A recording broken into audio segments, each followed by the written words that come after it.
Have you heard about the 120-day notice when selling a tenant-occupied property in the state of California? Well, it certainly is one of the more confusing notices out there, especially when you try to Google it up. Does a landlord have to give this notice and wait 120 days before selling? Does a landlord have to wait 120 days before showing? What does this 120-day notice mean? In this guide for renters and landlords, we are going to explain. Hey there. Christian Walsh, real estate agent with Wire Associates. We have been helping landlords and tenants understand their rights before things go wrong. We were inspired to create this video because we've been asked this question repeatedly in the past few weeks. What is this 120-day notice? Well, let's Google it up, like my son Liam says, and I've done that here. And if you put in 120-day rule on tenant, you get this at the top. The first thing you should know in California is there's a 120-day notice to sell your property if it's tenant occupied. A 120-day notice to sell in California requires both a verbal and oral notice as well as a written notice.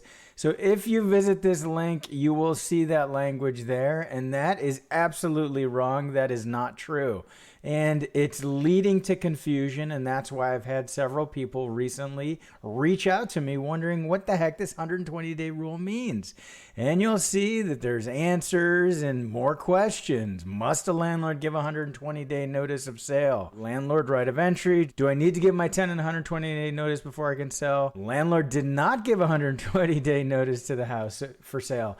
So there is a lot of confusion. So where does this even come from, this 120-day rule? And here we are in California Civil Code 1954. And I've done other videos about this. And specifically what this references is giving notice to enter a property when there's a tenant-landlord relationship. So you'll see here under D2, this is where we find the 120-day notice. It has nothing to do with the termination of tenancy. It isn't required that a tenant must receive the 120-day notice, other than if you're going to exercise this right here that we're about to explain.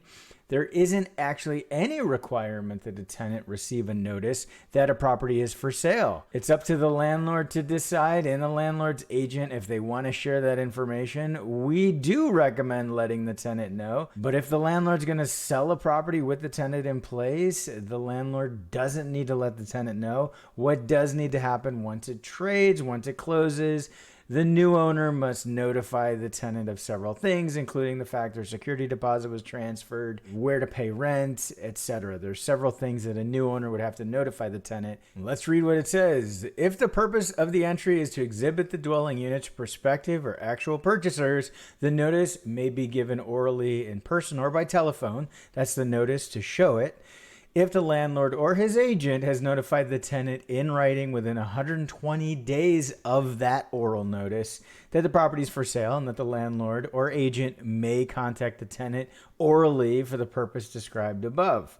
24 hours is presumed reasonable notice in the absence of evidence to the contrary. The notice shall include the date, approximate time, and purpose of the entry. At the time of entry, the landlord or agent shall leave written evidence of the entry inside the unit. So let's unpack this quickly and explain what this means. Normally, for a landlord to enter a rental unit, they must give written notice to the tenant. There are some exceptions. We've discussed it in another video, and it's laid out here in Civil Code 1954. So if a landlord or the agent is going to take advantage of the exception here in D2 in the Civil Code, there's a few important things that must happen. Number one is this is a property that must be for sale. It specifically references showing prospective purchasers, not prospective tenants. So that would be the first step, is property has to be for sale. Second step is the landlord or the agent must give a written notice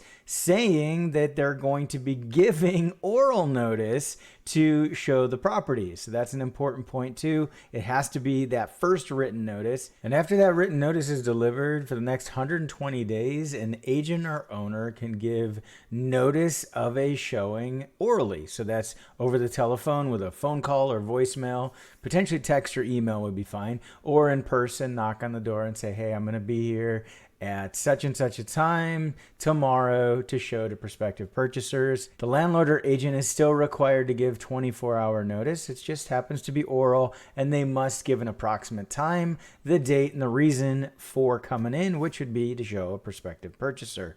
The other important thing to remember is when that entry happens, when the landlord or agent shows the property, they should leave written evidence that they were there. Could be a business card or a little note that says, hey, we were here.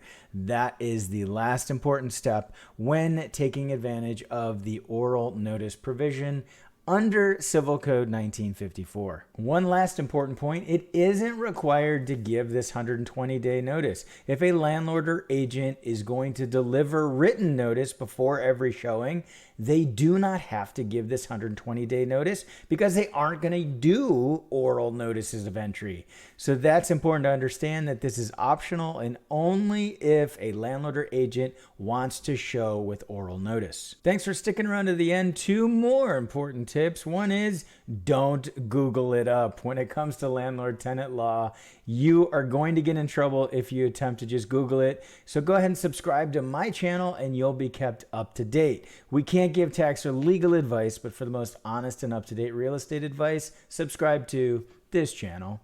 And number two, before you attempt to sell a tenant-occupied property, landlord, make sure you hire someone who knows what they're doing. It is a very specific process, and there's a lot of things that can go wrong if you don't have the correct professional. It will cost you time and money. Of course, you can reach out to us. We are real estate agents based in Southern California, and we specialize in selling tenant-occupied properties and minimizing inconvenience for landlords and tenants. Thanks for tuning in. This has been Christian Walsh, real estate agent with Wire Associates, Berkshire Hathaway Home Services, and we can't wait for you to watch this next video.